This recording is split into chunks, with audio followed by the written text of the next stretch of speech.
Hello students, बेटा आज के इस वीडियो में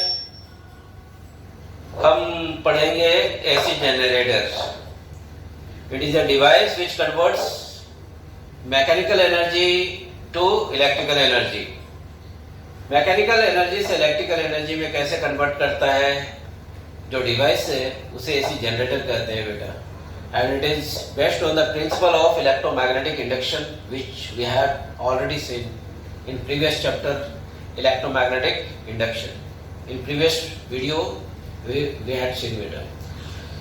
Now what kind of current generated from this device? This is different from earlier. पहले जो हमने देखा था बेटा वो डीसी सोर्स होता था, डायरेक्ट करंट होता था बेटा, और अभी जो जनरेट हो रहा है वो अल्टरनेटिंग करंट है, वो टाइम के साथ चेंज हो रहा है बेटा, लगातार चेंज हो रहा है। और वो टाइम के साथ चेंज नहीं होता था। जो सोर्स होता था हमारा डायरेक्ट करंट का जो सोर्स होता था बेटा वो कंटिन्यूस करंट कैसा दे रहा था, टाइम के साथ नहीं चेंज होने वाला करंट दे रहा था। और अभी जो जनरेट कर रहा है इस डिवाइस से बेटा, जिसको हम एसी करंट बोलते हैं, ये करंट इस डिवाइस से आता है, वो कैसा होता है, टाइम के साथ चेंज करता है बेटा। पोलैरिटी भी चेंज करता है, पोलैरिटी चेंज करता है, पहले प्लस होता है फिर माइनस होता है। कहने का मतलब है पहले जिस डायरेक्शन से आता है बेटा, थोड़े समय के बाद, कुछ समय के बाद उल्टा डायरेक्शन में आएगा, उसी सर्किट पे, उसी रेजिस्टेंस पे, उसी इंडक्टर पे, उसी कैपेसिटर पे। सो इस चैप्टर का मेन थीम ये है कि सबसे पहले हम जनरेट करते हैं एक ऐसा करंट जो बेटा डिफरेंट है किससे, डायरेक्ट करंट से। उसके बाद जो करंट हमें प्रोड्यूस होके आता है उसको हम सप्लाई करेंगे बेटा, किसमें सप्लाई करेंगे, रेजिस्टेंस में, किसमें सप्लाई करेंगे, इंडक्टर में, किसमें सप्लाई करेंगे, कैपेसिटर में। और देखेंगे, ऑब्जर्व करेंगे its behaviour when it is supplied with AC source, then how it behaves. Okay, so सबसे पहले देखते हैं बेटा, देखिए डिवाइस यहाँ पे बना हुआ है, एसी जनरेटर है बेटा, दो मैग्नेट है, ठीक है। ये आर्मेचर कॉइल है बेटा, armature coil. Number of turns इसमें बढ़ा दो बेटा, जितना नंबर ऑफ टर्न्स बढ़ाओगे उतना ही क्या होगा, जितना नंबर ऑफ टर्न्स बढ़ाओगे बेटा उतना ज्यादा flux link with the coil होगा बेटा। तो फ्लक्स का वैल्यू उतना ज्यादा होगा, और rate of change of flux क्या होता है, ईएमएफ इंडक्स। तो करंट या ईएमएफ वैसे उतना वैल्यू ज्यादा होगा बेटा, जितना ज्यादा आप इसमें क्या करेंगे, रैप करेंगे, नंबर ऑफ टर्न्स बढ़ाएंगे। ओके, तो ये आर्मेचर कॉइल है, रेक्टेंगुलर आर्मेचर कॉइल है। अब देखिए इसका रेक्टेंगुलर आर्मेचर कॉइल का एक एंड जो है बेटा यहाँ पे स्लिप रिंग से के साथ में, और दूसरा एंड बेटा दूसरा स्लिप रिंग के साथ में। बोलिए ऐसा क्यों है, दो स्लिप रिंग के साथ में क्यों है? इसलिए बेटा कि अगर इन दोनों को छोड़ दिया जाए बेटा, स्लिप रिंग नहीं रखेंगे तो क्या होगा, कोई तार अगर लेंगे लपेट, ये गोल घूम रहा है बेटा, अगर ये दो चीज गोल घूमता है, ये देखिए सपोज ये दो है, अगर ये दो घूमेगा बेटा तो ये इसका वायर इसके साथ जो रहेगा पूरा लपेट जाएगा, गोल घूमता रहा है, ऐसा गोल घूम रहा है बेटा, ऐसे इस तरीके से घूम रहा है, ठीक है।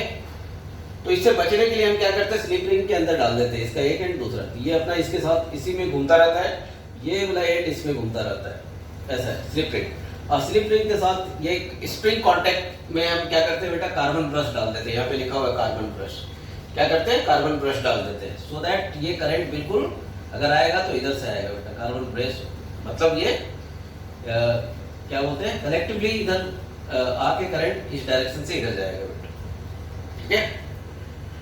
तो ये हमारा क्या हुआ, एक डिवाइस जिसका हमने कंस्ट्रक्शन ऑलमोस्ट आपको बता दिया कि इस तरह का डिवाइस है, north pole, south pole, magnetic field, the direction of magnetic field from north to south, और ये मैग्नेटिक फील्ड के बीच में हमने क्या रखा बेटा, आर्मेचर कॉइल रखा है, जिसका नंबर ऑफ टर्न्स क्या है, n है, जिसका मकसद क्या है बेटा, घुमाना, अगर घुमाएंगे तब क्या होगा, जिसका मकसद है हमें फ्लक्स चेंज करवाना उसके साथ में। तो फ्लक्स चेंज कब करेगा, या तो आप सीधा ऐसे घुमाओ, या ऐसे घुमाओ, या ऊपर घुमाओ, या नीचे घुमाओ, या फिर क्या करो बेटा, इस डायरेक्शन से घुमाओ कि फ्लक्स उसके साथ में क्या करे, चेंज करे। और ये तभी चेंज करेगा और ये जब चेंज करेगा तभी हमें क्या मिलेगा बेटा, अल्टरनेटिंग करंट मिलेगा, या ईएमएफ इंड्यूस होगा। ओके, तो ऐसे हालत में हम क्या करते हैं बेटा, इसको गोल घुमा देते हैं एक्सिस पे। इस आर्मेचर कॉइल को क्या किया हमने, घुमा दिया बेटा, ठीक है। एक्सटर्नल एजेंट यहाँ पे देखो, है ना, जैसे डैम वगैरह में क्या होता है, ऐसे ही यही आर्मेचर कॉइल होता है बेटा, और टरबाइन लगा हुआ रहता है और ऊपर से वाटर क्या करते हैं, छोड़ते हैं। तो उसका पोटेंशियल एनर्जी बहुत ज़्यादा होने की वजह से बेटा जब वो नीचे जाता है तो इसी टरबाइन में क्या होता है, काइनेटिक एनर्जी उसका बढ़ जाता है और जोर से उसको रोटेट करता है। तो एक्सटर्नल जो है सोर्स क्या हो गया वहाँ पे, वाटर का पोटेंशियल एनर्जी। वाटर मतलब बेटा वो बहुत हाइट में अगर वो रहेगा, वाटर रहेगा, उसको छोड़ेंगे तो उसका काइनेटिक एनर्जी क्या होगा, बढ़ जाएगा बेटा, और उसका टरबाइन को घुमा देगा। जो अगर तेज से टरबाइन को घुमाए बेटा तो उसका साफ्ट भी है, साफ्ट भी क्या होगा, तेज से घूमेगा बेटा, ठीक है। और इस तरह से इलेक्ट्रिसिटी जनरेट होता है जो हमारे घरों में आता है। तो हम देखेंगे बेटा, पहले लिखते हैं, थोड़ी सी बात लिख देते हैं। What is this AC generator? It is a device, it is a device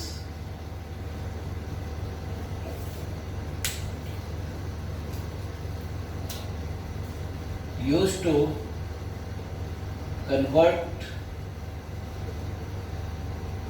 mechanical energy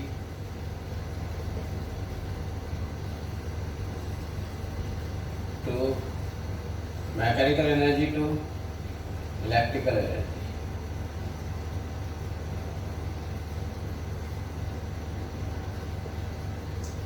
Okay, principle. It is based on the principle of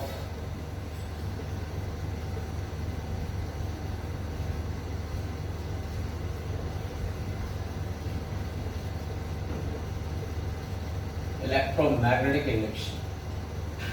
Electromagnetic induction. That is Faraday's law. Rate of change of flux produces induced EMF or current. EMF लिखो, current जब circuit close करेंगे तब होगा ऐसे। तो बेटा ये generator जो है किस प्रिंसिपल पे बेस्ड है? इलेक्ट्रोमैग्नेटिक इंडक्शन के ऊपर बेस्ड है। ओके, अब वर्किंग में आ जाते हैं। कंस्ट्रक्शन तो मैंने बता ही दिया बेटा। कंस्ट्रक्शन में आप ये सारा चीज लिख देंगे, कार्बन ब्रश, स्लिप रिंग और क्या क्या चीज है। यहाँ गैल्वेनोमीटर है बेटा, गैल्वेनोमीटर से डिटेक्ट करते हैं बेटा कि कैसे क्या हो रहा है। जब ये घूमता है, एक्सटर्नल सोर्स घुमाता है, उसके बाद ही आपको एक डायरेक्शन में इधर से आएगा बेटा। दूसरी बार जब ये इधर आ जाएगा बेटा तो इधर से आएगा, ठीक है। एक बार इधर से आता है करंट, दूसरी बार इधर से जाता है करंट, और ये बढ़ता हुआ घटता हुआ ये लगातार, मतलब साइनसॉइडल आता है बेटा, ठीक है। तो वर्किंग में आप क्या करेंगे,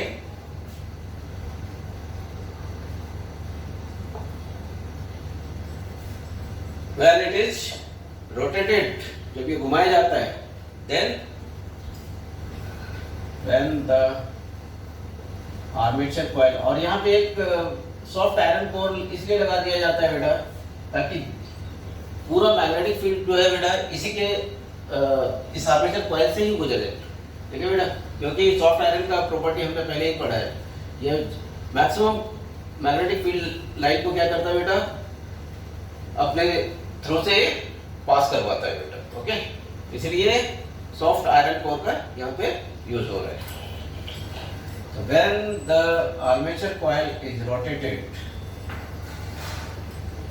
armature coil is rotated about an axis, then magnetic flux linked with the coil changes, a change, ठीक है। When the armature coil is rotated about an axis, the magnetic flux linked with the coil changes. और किसके अनुसार mathematically हम लिखेंगे E is equal to minus d phi by dt, okay. D phi by D t, that means E is equal to क्या हो जाएगा, minus D phi के जगह में ये फाई फ्लक्स क्या होगा बेटा, यहाँ पे फाई होगा बी डॉट ए, तो यहाँ पे एन फाई, क्योंकि नंबर ऑफ टर्न्स आपने बढ़ाया है तो एन फाई बोलने से क्या हो जाएगा, N B dot A, B A cos theta, B A cos theta मतलब कॉस थीटा की जगह में क्या लिख सकते हैं बेटा, ओमेगा टी, ये फ्लक्स हो गया आपका, ठीक है। N d phi by D t लिख सकते हैं, क्या लिख सकते हैं, N d phi by D t, ये हो जाएगा आपका नेट फ्लक्स, ठीक है। फाई इतना एन फाई, ये कितना आ जाएगा बेटा, यहाँ पे अगर हम बाहर निकाल देंगे एन, ठीक है, और यहाँ पे क्या लिखेंगे, d by D t B A cos omega t, क्या आ जाएगा, बी ए बाहर निकाल दिया। ये हम काम कर रहे हैं बेटा फैराडे लॉ के अनुसार ही, ठीक है। तो यहाँ पे हम क्या करेंगे, बी ए को बाहर निकाल देंगे, is equal to minus N B A को बाहर निकाल देंगे बेटा, कॉस ओमेगा टी का डिफरेंशिएशन क्या हो जाएगा, ओमेगा और माइनस साइन ओमेगा टी हो जाएगा, तो माइनस माइनस प्लस हो गया साइन ओमेगा टी, ये आपका ये में फिड्यूस आ गया, ठीक है। तो इस आर्मेचर कॉइल को रोटेट करने पे हमें जो आ रहा है बेटा, N B A omega sine omega T आ रहा है। अब थोड़ा इसको ग्राफिकली हम देखते हैं कि ये किस तरह का जनरेटेड करंट है, ये ईएमएफ है, ठीक है।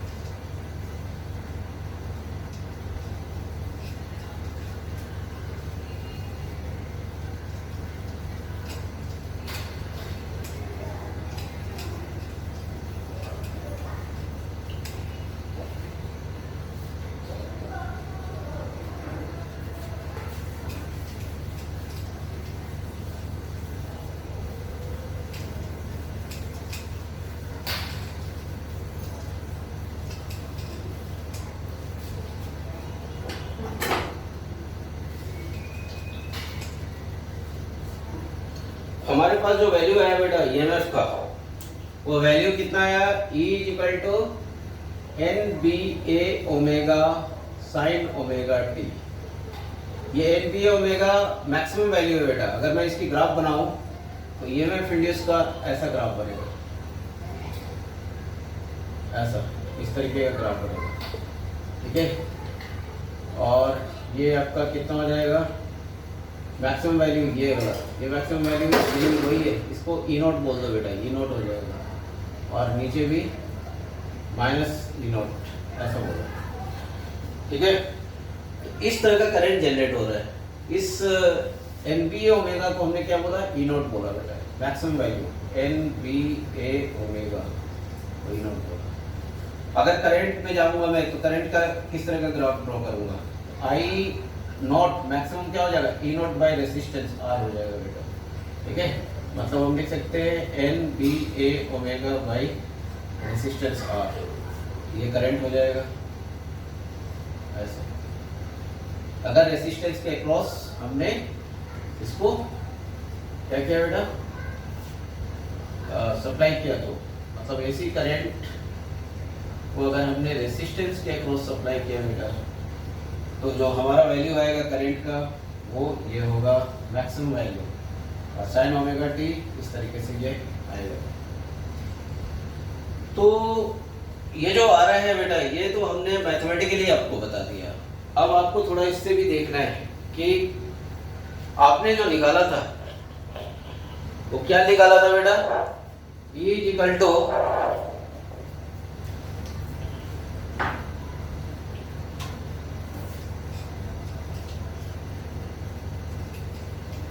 देखिए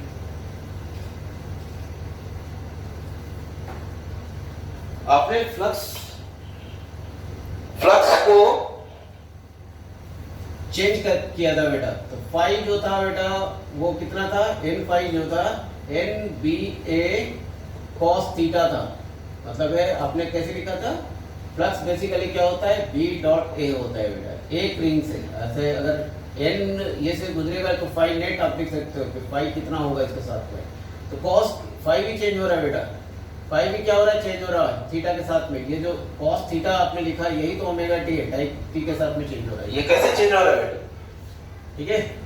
और जब आपने ईएमएफ निकाला था तो कितना लिखा था, N B A omega sine omega T, यहाँ पे आ गया था आपने बेटा साइन ओमेगा टी के साथ में, ठीक है, साइन थीटा ऐसा है, मतलब यहाँ पे ई नोट साइन थीटा आप लिख सकते हो, किसी समय जो थीटा है थीटा के ऊपर डिपेंड कर रहा है, थीटा किसके बीच है एंगल बेटा, ई और ए के बीच एंगल है, theta is angle between magnetic field and area vector, ठीक है। अब देखिए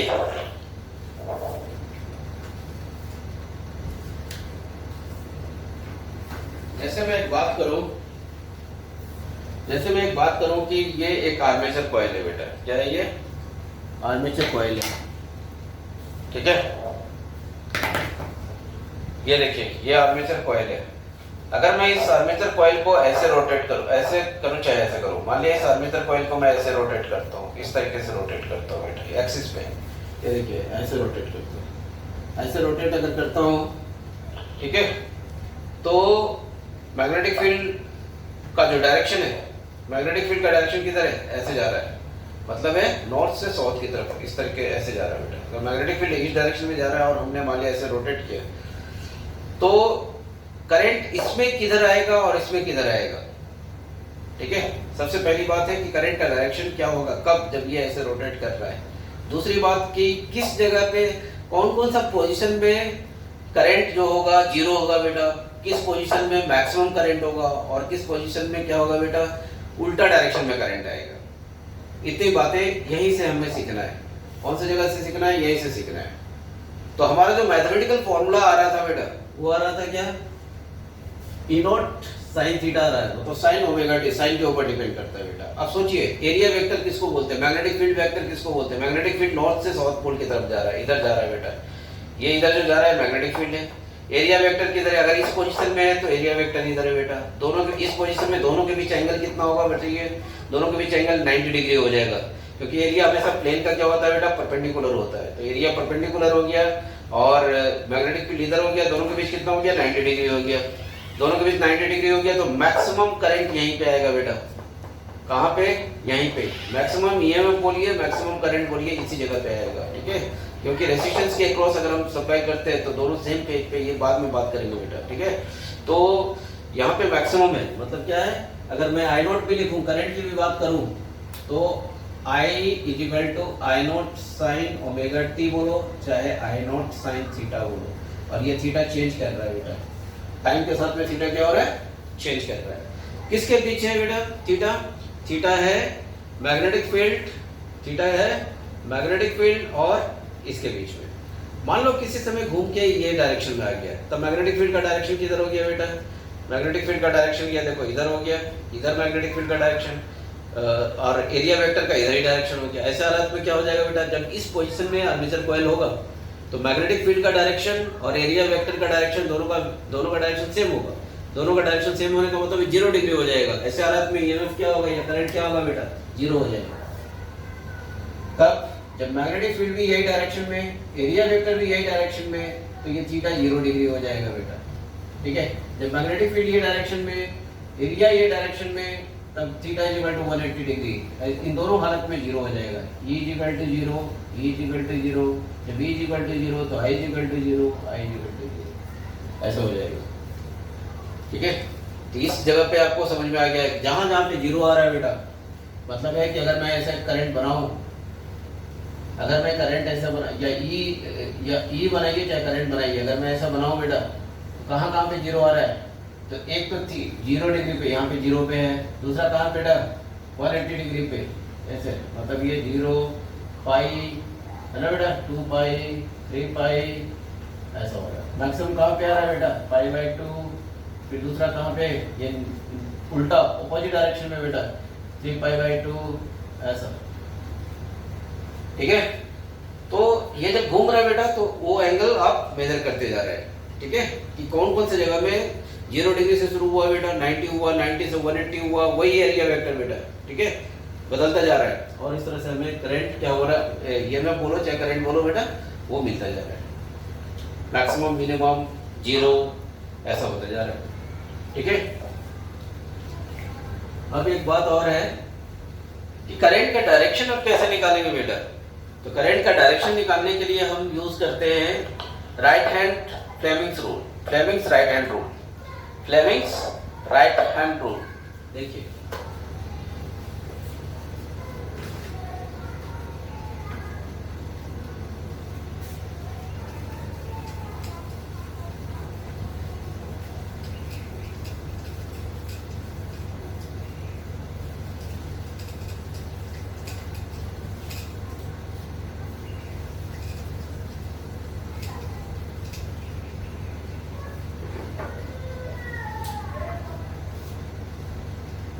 फ्लेमिंग्स राइट हैंड रूल।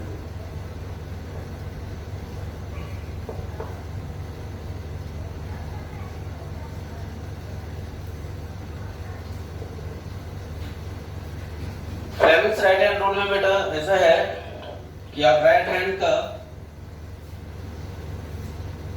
अगर मैं यहाँ पे देखूं ऐसे, मैं इसकी बात करूं, ये राइट हैंड है हमारा, तो ये मैं राइट हैंड कैसे बनाऊंगा बेटा, ऐसे मुड़ा रहेगा, मतलब ये 3 ऐसा इस तरीके से हमें बनाना है। ये मतलब open your right hand in such a way that this shows the direction of force, and index finger will show the direction of magnetic field, and so the current will be shown by the middle finger, okay, FMC। मतलब right hand का अगर मैं right hand बनाया बेटा ऐसा, और ये middle finger है, ये क्या है, मिडल फिंगर, ठीक है, और बेटा ये क्या है, थंब है, क्या बेटा, थंब है। तो ये थंब क्या शो करेगा बेटा, अगर थंब शो करता है फोर्स की डायरेक्शन में, जिधर वेलोसिटी हम घुमा रहे हो वो, दूसरा ये मैग्नेटिक फील्ड का डायरेक्शन में बी, तो ये जो ये 90 डिग्री के ऊपर है बेटा, ये क्या है, 90 डिग्री है, ठीक है। तो दिस विल शो, थोड़ा सा और इधर कर लो, थोड़ा ऐसे कर लो,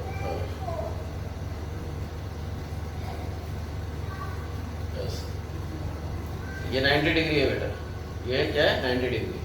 तो this will show the direction of current, direction of current, I का डायरेक्शन शो करेगा। मतलब आप बोल सकते हो FMC, फोर्स, मैग्नेटिक फील्ड और करंट, ऐसा बोलते हैं।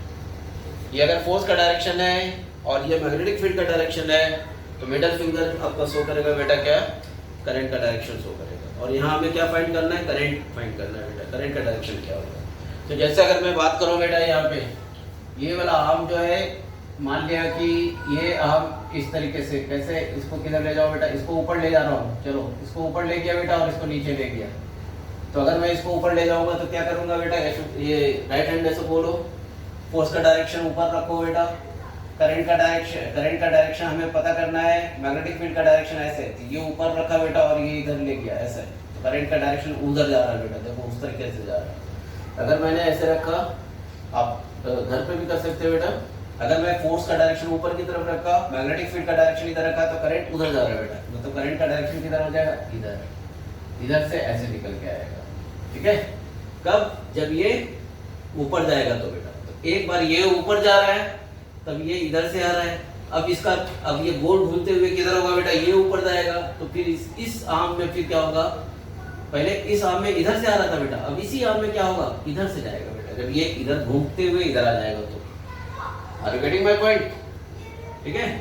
तो इस तरीके से एक बार इधर से मिलेगा करंट, अब एक बार फिर इसके बाद क्या होगा, उल्टा डायरेक्शन में करंट मिलेगा। गैल्वेनोमीटर एक बार कैसे शो करेगा बेटा, एक बार ऐसे शो करेगा, एक बार ऐसे शो करेगा, ऐसे शो करता रहेगा। ये हो गया हमारा एसी जनरेटर, और इसको कन्वर्ट कर सकते हैं डीसी जनरेटर में भी बेटा। डीसी जनरेटर का मतलब क्या है, एसी किसको बोलते हैं बेटा, पोलैरिटी चेंज करेगा, मतलब ये इसको क्रॉस करना चाहिए टाइम एक्सिस को बेटा, ऐसे, तो ये एसी हो गया। इसमें जो अगर डीसी भी हम कन्वर्ट करेंगे बेटा तो सीधा डीसी ऐसा नहीं होगा, बल्कि कैसा होगा बेटा डीसी इस तरीके से होगा। सेकेंड वाला ये जो दूसरा पोर्शन है बेटा, इसको मैं इधर ही लेके आ सकता हूँ बेटा। तब जब इन दोनों के बीच हम कम्यूटेटर लगाते हैं बेटा, क्या लगाते हैं? स्प्लिट रिंग कम्यूटेटर बोलते हैं, split ring commutator, split ring commutator, split ring commutator. ठीक है, ये लगाने से क्या होगा बेटा? स्प्लिट ऐसा रहता है बेटा, ऐसा, इसको बीच से ऐसे निकाल दो। अब इसके साथ एक जुड़ा हुआ रहता है, एक इसके साथ जुड़ा हुआ रहता है। ये जब ऐसे पूरा ऐसा गोल घूमेगा बेटा ऐसा, ठीक है, तो फिर क्या होगा? इसके साथ में ऐसे घूम जाएगा बेटा, और इसके साथ अटैच ऐसा रहता है।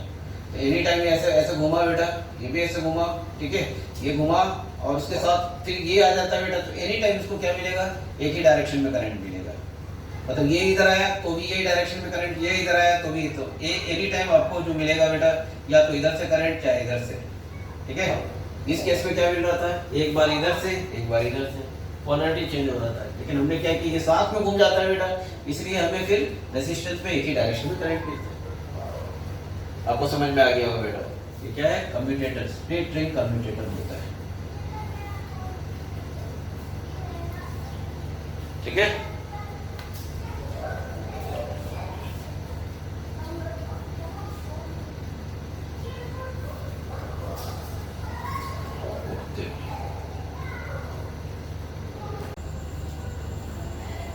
so beta now we will see alternating current. Beta around 1880 there was acrimonious debate between two inventors, Thomas Edison and George Westinghouse, over power distribution, that which type of power should be supplied for household or industry, etc. Beta Thomas Edison favored direct current and Westinghouse favored for alternating current. Finally alternating current was accepted, क्योंकि ऐसा इसलिए हुआ बेटा, क्योंकि कुछ ऐसी चीज़ें हैं जैसे ट्रांसफॉर्मर, वो वर्क करता है अल्टरनेटिंग करंट के ऊपर। अब जैसे जहाँ पे जनरेट हो रहा है, मान लिया 11,000 किलो वोल्ट का बेटा, और हमें घर में चाहिए, ये तो बहुत ज़्यादा बिग वोल्टेज है बेटा, हमारे घर में 220 वोल्ट ही चाहिए बेटा। तो इसको कन्वर्ट करने के लिए जो डिवाइस है, जिसको हम ट्रांसफॉर्मर बोलते हैं बेटा, वो वर्क करता है अल्टरनेटिंग करंट के ऊपर ही। तो इसीलिए अल्टरनेटिंग करंट को एक्सेप्ट किया गया डिस्ट्रीब्यूशन के लिए। ओके, सो देखते हैं बेटा अल्टरनेटिंग करंट को क्या होता है। जनरेशन हमने किया था बेटा इलेक्ट्रिक जनरेटर से। ओके, वो कैसा था? ऐसा था करंट, और ये क्या था बेटा?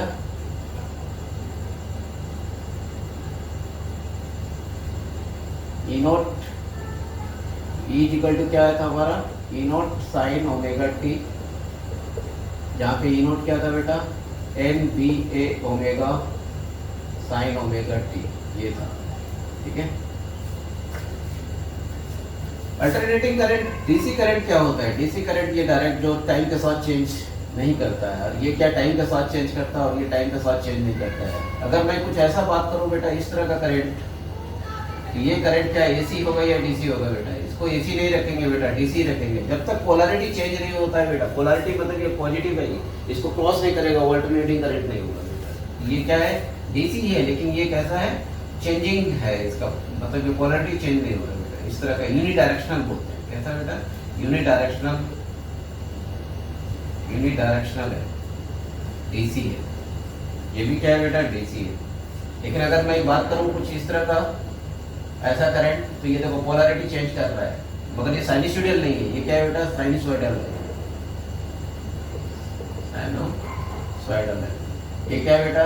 ये रेक्टेंगुलर बोल सकते हो, इस तरह का है, मगर ये एसी है। ये भी क्या है? एसी है।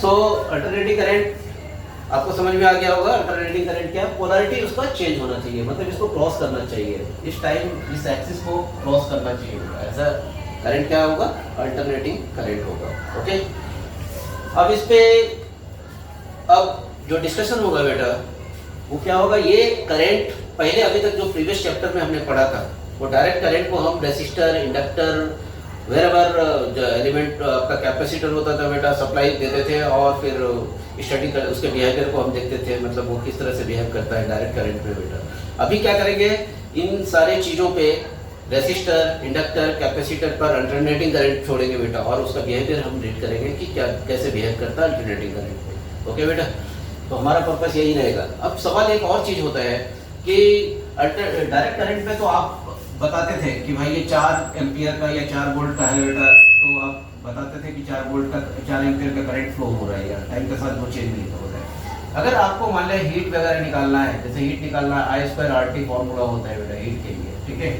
किसी रेसिस्टर पे अगर आपने डायरेक्ट करंट छोड़ा तो I2RT तो आप निकाल देते हैं, लेकिन अगर आप किसी रेसिस्टर पे अल्टरनेटिंग करंट अगर छोड़ेंगे बेटा और आपको निकालना होगा कि बताइए कितना हीट ये गया, कैसे आप कौन सा आई निकालेंगे, और ठीक है बेटा कौन सा ये आई कौन सा एक्सेप्ट करेंगे आप, क्योंकि ये तो चेंज हो रहा है बेटा, कैसे आप हीट निकालेंगे। इन सारी चीज़ों को कंसीडर करते हुए हम दो बातें पढ़ेंगे बेटा। एक एवरेज वैल्यू, क्योंकि ये चेंज करना लगातार, तो इस पूरे साइकिल का या हाफ साइकिल का या 1/4 साइकिल का एवरेज वैल्यू क्या होता है, और दूसरा बेटा वो आरएमएस वैल्यू। आरएमएस वैल्यू मतलब वो वैल्यू जिसको हम क्या करते हैं बेटा कंसीडर करते हैं हीट वगैरह निकालने में, या वाट मीटर या जो भी पावर मीटर जिस तरह का भी इंस्ट्रूमेंट होता है बेटा वो हीटिंग इफेक्ट पे ही बना हुआ होता है बेटा। ओके, और आरएमएस वैल्यू। और दूसरी बात बेटा जो भी इंस्ट्रूमेंट है अल्टरनेटिंग करंट से जो चलता है उसके ऊपर जो रेटेड होता है बेटा वो रेटेड आरएमएस वैल्यू ही बताता है बेटा। ओके, क्या बताता है, आरएमएस वैल्यू बताता है। आरएमएस क्या होता है, रूट मीन स्क्वायर वैल्यू। तो हम दो बातें पढ़ेंगे, एक एवरेज वैल्यू, दूसरा क्या RMS value. Okay,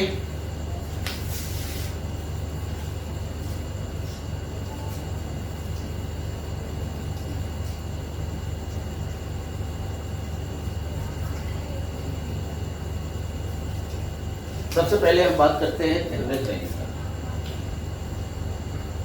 average value basically average value किसी भी मैथमेटिकली अगर हम एवरेज वैल्यू निकालते हैं बेटा किसी चीज का, तो एवरेज वैल्यू को पहले तो ऐसे डिनोट करते हैं, जैसे करंट का अगर हमें निकालना है एवरेज वैल्यू, इस तरह से ब्रेस के अंदर आई रखा जाता है। ये एवरेज वैल्यू इक्वल टू क्या होता है, कोई फंक्शन है बेटा, उसका एवरेज वैल्यू कैसे निकालते हैं, फंक्शन ऑफ मान लिया टाइम है dt डिवाइडेड बाय पूरा टाइम dt, यहाँ से जहाँ तक निकालना है आपको, 0 से पूरा कैपिटल T तक, 0 से कैपिटल T तक, हाफ साइकिल तक, 0 से T/2 तक, 0 से T/2 तक, जहाँ तक आपको एवरेज वैल्यू निकालना है आप इस फॉर्मूला का यूज कर सकते हो। ठीक है, एवरेज वैल्यू को निकालने के लिए।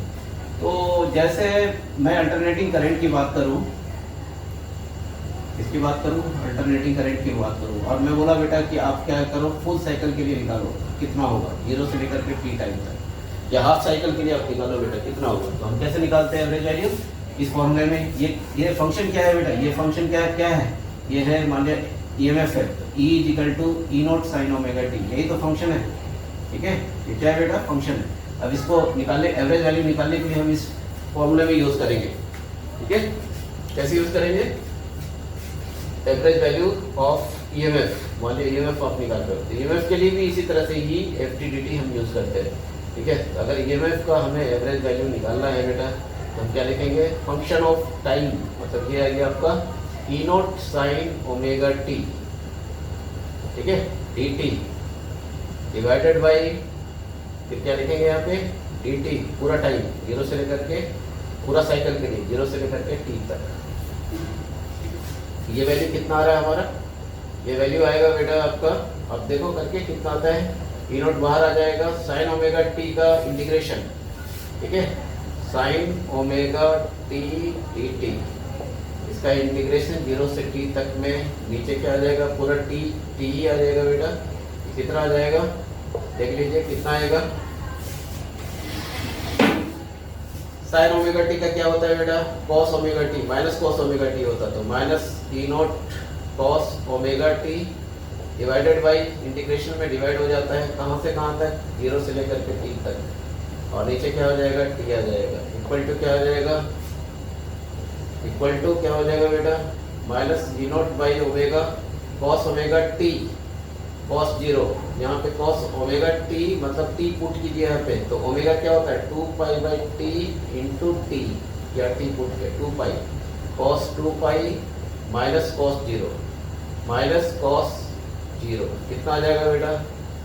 इसको थोड़ा ठीक से लिखता हूँ, पता नहीं चलेगा आपको, ठीक है? यहाँ लिखता हूँ मैं,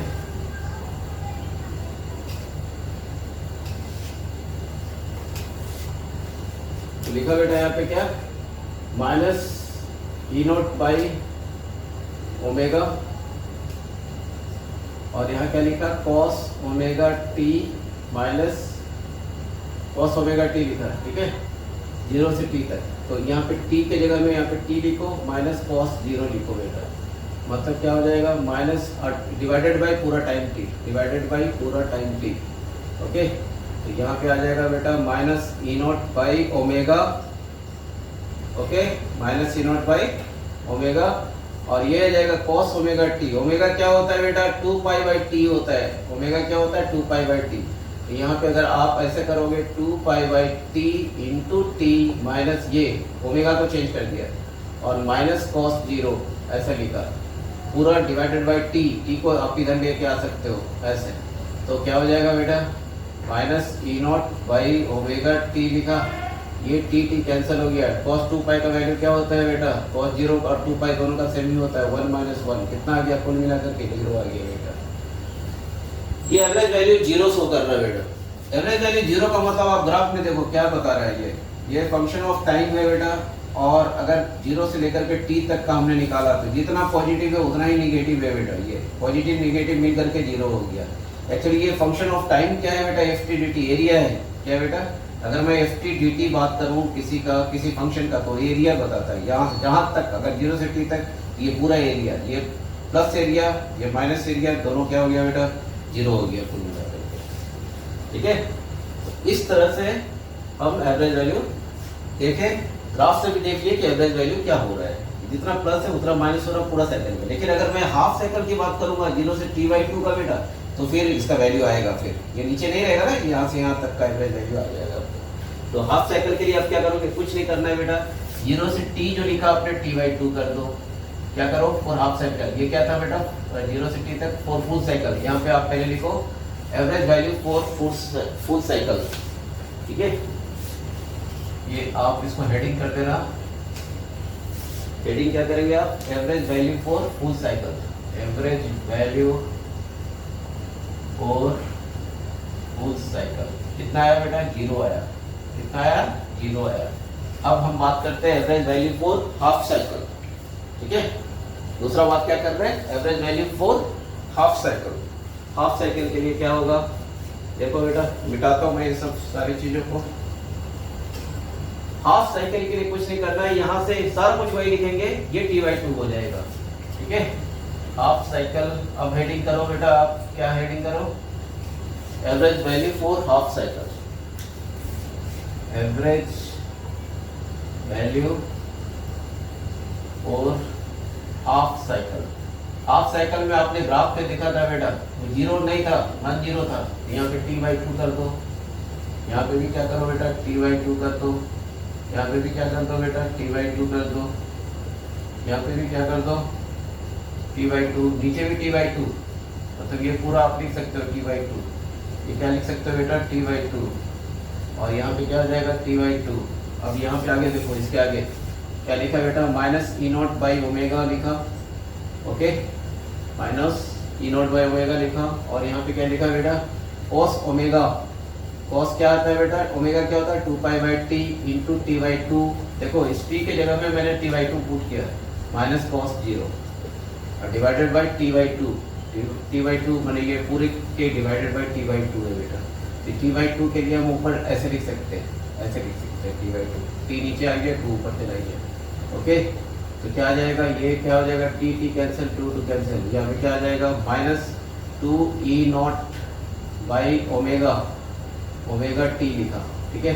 और यहाँ पे क्या आ गया बेटा cos पाई का वैल्यू कितना होता है -1, माइनस cos 0 -1 हो गया बेटा, मतलब ये आपका ऐसा आ गया। फिर क्या आ जाएगा -2e0 बाई ओमेगा को 2 पाई/t फिर से लिखो बेटा, 2 पाई/t इंटू टी, ये कैंसिल हो जाएगा, ये हो जाएगा -2, माइनस माइनस प्लस हो गया, कितना आ गया बेटा, ये 2 1 2 तो कैंसिल हो जाएगा, कितना आ जाएगा, प्लस हो जाएगा E0/2 E0/पाई आ गया, 2 E0/पाई। ये देखिए वैल्यू आ गया, मतलब ये आपने हाफ साइकिल के लिए निकाला इतना तक का। अगर E0 है बेटा तो एवरेज वैल्यू क्या आ गया, 2 E0/पाई आ गया एवरेज वैल्यू। उसी तरह से अगर करंट का बोलेगा तो करंट का कुछ नहीं करना है, E0 की जगह में I0 लिखना है। तो करंट के लिए आप कितना आ जाएगा बेटा, करंट के लिए average value for current half cycle, average value for current over half cycle, over half cycle कितना हो जाएगा बेटा, 2 I0/पाई। बस यही फॉर्मूला है, जो E0 की जगह में आप क्या लिखेंगे, I0 लिखेंगे। ठीक है, इस तरह से हम एवरेज वैल्यू निकाल लेते हैं।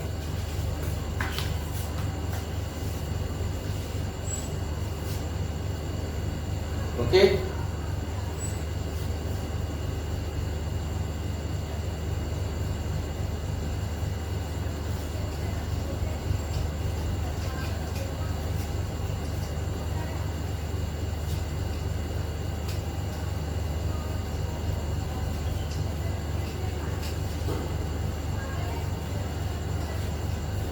अब कुछ प्रॉब्लम इसके ऊपर देख लेते हैं बेटा। जरूरी नहीं कि बिल्कुल वैसा ही है। अगर एवरेज वैल्यू आपको निकालना है तो आप एरिया कंसीडर कीजिएगा। जैसे कि अगर आपको बोल दिया बेटा कुछ इस तरह का वेव दे दिया, ठीक है, ऐसा वेव दे दिया, बोलेगा इसका एवरेज वैल्यू आप निकालिए बेटा, कहाँ से कहाँ तक, मान लीजिए यहाँ से यहाँ तक, यहाँ से यहाँ तक देगा तो उतना जीरो ही हो जाएगा। मान लीजिए यहाँ तक दिया बेटा, ऐसा ऐसा यहाँ तक, जीरो से लेकर के आपको कितना बोला, टी तक ऐसा बोला, ठीक है, कितना 2 सेकेंड दे दिया चलिए। और ये करंट I0 का वैल्यू कितना दे दिया, मान लीजिए 4 एम्पेयर दे दिया बेटा। और आपको क्या बोला, फाइंड एवरेज वैल्यू इस ग्राफ का, फाइंड एवरेज वैल्यू। कुछ नहीं करना बेटा, अब इसी का FTDT मतलब इसका एरिया, ऊपर में क्या आ जाएगा बेटा, एरिया हाफ इंटू बेस मतलब 2 इंटू हाइट 4, ऐसा। ये करंट है बेटा और ये क्या है, टाइम है, ठीक है, डिवाइडेड बाय टोटल टाइम जहाँ से जहाँ तक है 2, कितना आ जाएगा, 2 2 कट गया, ये 2 2 जब 4 कितना आ गया बेटा, 2 एम्पियर, ये आ जाता है। इस तरह से हम एवरेज वैल्यू निकाल देते हैं। ओके, उसी तरह से मान लिया एग्जाम्पल 2 कुछ ऐसा दे दिया, इस तरह का दे दिया बेटा, ऐसा है, ठीक है, बोलेगा एवरेज वैल्यू निकालिए इसका, कहाँ तक, 0 से लेकर के मान लिया 4 सेकेंड बोला, और ये मान लिया कुछ दे दिया आपका कुछ 6 एम्पियर दे दिया बेटा, ऐसा है। तो अब क्या करेंगे, यहाँ से यहाँ तक निकालने के लिए आप एरिया निकाल दीजिए बेटा। क्या हो जाएगा, रेक्टेंगल का एरिया क्या हो जाएगा, 6 इंटू 4 डिवाइडेड बाई, ठीक है, क्या एवरेज, आई एवरेज, ऐसा लिखा है, आई एवरेज ऐसे लिखिए, 6 इंटू 4 एरिया हो गया, डिवाइडेड बाई पूरा टाइम जहाँ तक निकालता है वो टाइम कितना आ गया, 4 कट गया, 6 एम्पियर। इस तरह से हम क्या करते हैं बेटा, निकाल लेते हैं एवरेज वैल्यू, ठीक है।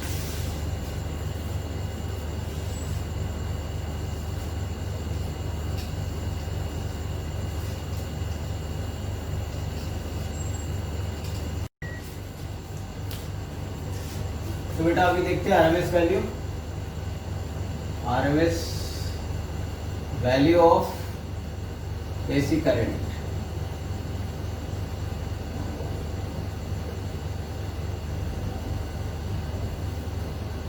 आरएमएस क्या होता है बेटा, आरएमएस होता है root mean square, root mean square value, ठीक है बेटा। जितने भी अल्टरनेटिंग करंट पे डिवाइस है बेटा, वो उसके ऊपर जो रेटेड है होता है बेटा, वो आरएमएस वैल्यू ही रेटेड होता है।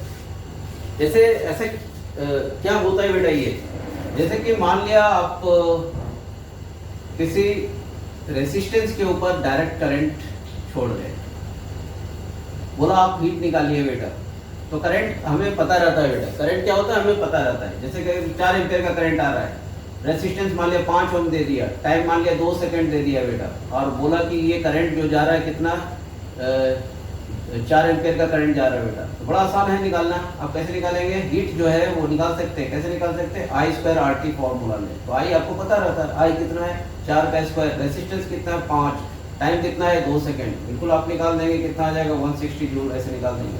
लेकिन इसी रेसिस्टर पे अगर मैं बोलूं कि अल्टरनेटिंग करंट छोड़ रहा हूं और आप इतना 2 सेकंड में हीट निकालिए, रेसिस्टेंस वही है बेटा 5 ओम का, तो आप कौन सा वैल्यू, क्योंकि अल्टरनेटिंग करंट क्या है बेटा, चेंज हो रहा है लगातार चेंज हो रहा है बेटा, तो कौन सा वैल्यू आप लेंगे बेटा जिससे आप हीट निकालेंगे? हीट निकालने के लिए आप एक वैल्यू लेंगे बेटा, वो कौन सा वैल्यू लेंगे इस करंट का? तो वो आरएमएस होता है बेटा। वो वैल्यू जो होता है जो आप लेंगे आरटी, यहाँ पे भी करंट यही हीट निकालने का जो तरीका है बेटा यही है, आई स्क्वायर आर टी। तो वो आई जो होगा बेटा आई आर एम एस होगा। वो क्या होगा बेटा? I R M S. जो पीक वैल्यू, ये इसको पीक वैल्यू बोलते हैं बेटा, जो टॉप में वैल्यू है वो क्या बोलते हैं? पीक है, ठीक है। और आर एम एस उससे थोड़ा कम होता है, ठीक है। और वो कम कितना होता है वो हम निकालेंगे बेटा, ठीक है। We will find out the value of R M S value, the value of alternating current which is called R M S root mean square value, okay. तो इसको अच्छे से हम ये कर लेते हैं काम, इसके ऊपर देखते हैं आरएमएस वैल्यू के लिए। फिर से एक बार देखिए बेटा, कैसे आप किस तरीके से समझेंगे। एक रेसिस्टर है जिसके ऊपर आपने अल्टरनेटिंग करंट छोड़ा, ओके। कैसे छोड़ा बेटा? अल्टरनेटिंग करंट क्या होता है? I naught sine omega T होता है, I naught sine omega T होता है, ओके। और दूसरा क्या किया आपने, इसी रेसिस्टर पे आपने डायरेक्ट करंट छोड़ा बेटा, ठीक है। डायरेक्ट करंट छोड़ा, रेसिस्टर आ रहा है, यहाँ पे भी रेसिस्टर आ रहे हैं, टाइम टी तक छोड़ा, ठीक है। और वो वैल्यू क्या है? आई डायरेक्ट करंट है, I D C square R I D C है बेटा। तो इसमें जो छोड़ा वो तो semi value I D C. अगर मैं बोलूँगा हीट कितना होगा बेटा, आई डी सी का स्क्वायर डायरेक्ट करंट का स्क्वायर आर कई टाइम तक छोड़ा, तो आपको पता चल गया कितना हीट निकला यहाँ से, ठीक है। अब आई आर एम एस क्या है देखिए, अगर रेसिस्टर सेम हो, ठीक है, रेसिस्टर सेम हो, टाइम भी सेम हो बेटा, सेम टाइम टी के लिए वो डायरेक्ट करंट जो सेम टाइम टी के लिए अगर आपने छोड़ा आर रेसिस्टेंस पे, ठीक है, और हीट एच निकलता है, कितना हीट एच निकलता है बेटा, ठीक है। तो जितना आपने डायरेक्ट करंट छोड़ा आर रेसिस्टर पे, ठीक है, जितना टाइम के लिए, उतने ही टाइम के लिए अगर आप अल्टरनेटिंग करंट छोड़ेंगे उसी रेसिस्टर पे बेटा, और उतना ही हीट निकलता है, तो ये जो डायरेक्ट करंट है ये कहलाएगा आई आर एम एस बेटा। Are you getting? फिर से एक बार देखिए, किसी रेसिस्टर पे किसी टाइम के लिए अगर आप डायरेक्ट करंट छोड़ते हैं, ठीक है, तो जितना हीट निकलता है उसी रेसिस्टर पे अगर उतने ही टाइम के लिए अगर आप अल्टरनेटिंग करंट छोड़ते हैं बेटा, उतना ही हीट निकलता है। तो ये जो डायरेक्ट करंट है आपका, ठीक है, इसका जो वैल्यू है बेटा वो इस अल्टरनेटिंग करंट के लिए क्या हो जाएगा? आरएमएस वैल्यू हो जाएगा, ओके। तो कैसे हम लिखेंगे इसको? देखिए आरएमएस का मतलब कैसे हम काम करेंगे इसके ऊपर। आपने इसके ऊपर छोड़ा क्या बेटा? I naught sine omega t, alternating current छोड़ा बेटा। तो कैसे आप लिखेंगे आरएमएस के लिए? ये आईडीसी आरएमएस है बेटा, ठीक है। तो लिखेंगे आई आरएमएस का स्क्वायर, रेसिस्टेंस आर, टाइम कितना मान लिया आपने टाइम दिया t2 minus t1 equal to कौन सा, इसमें कौन सा करंट छोड़ा? I naught sine omega T. तो लिखेंगे I naught sine omega T का स्क्वायर मतलब I not square sine square omega t, कितने के लिए? इसके वेरिएबल है बेटा dt टाइम, उसका पूरा इंटीग्रेशन निकलेगा कहाँ से कहाँ तक, t1 से लेकर के t2 तक, ठीक है। और r लिखेंगे साथ में, रेसिस्टेंस pt, क्योंकि करंट हीट कैसे निकालते हैं? Current into R into time. अब देखिए ये r और ये r कैंसिल हो गया, तो आई आर एम एस का स्क्वायर क्या आ रहा है आपके पास? आई आर एम एस का स्क्वायर आ रहा है पूरा यहाँ से ये वाला फंक्शन हो गया I not square sine square omega T D t, कहाँ से कहाँ तक, T1 से लेकर के T2 तक, डिवाइडेड बाई ये वाला टाइम। तो ये इस टाइम को भी आप ऐसे इंटीग्रेशन कर सकते हैं dt, ठीक है, कहाँ से कहाँ तक, T1 से लेकर के T2 तक। ये वैल्यू क्या हो गया बेटा, आई आर एम एस का स्क्वायर हो गया बेटा, आई आर एम एस का स्क्वायर हो गया। देखिए ऐसे थोड़ा सा छोटा सा लिखो, आई आर एम एस का स्क्वायर हो गया। Okay, so I R M S क्या होगा बेटा, ये आर एम एस का स्क्वायर है, आई आर एम एस क्या होगा, आई आर एम एस होगा स्क्वायर रूट, मतलब क्या, ये पूरे पे स्क्वायर रूट बेटा, ये पूरे पे स्क्वायर रूट, ये हो जाएगा I R M S. Okay, कभी भी अगर आप निकालेंगे ऐसा निकालेंगे तो आई आर एम एस का स्क्वायर होगा, और उसका स्क्वायर रूट करेंगे बेटा तो आई आर एम एस निकल के आ जाएगा।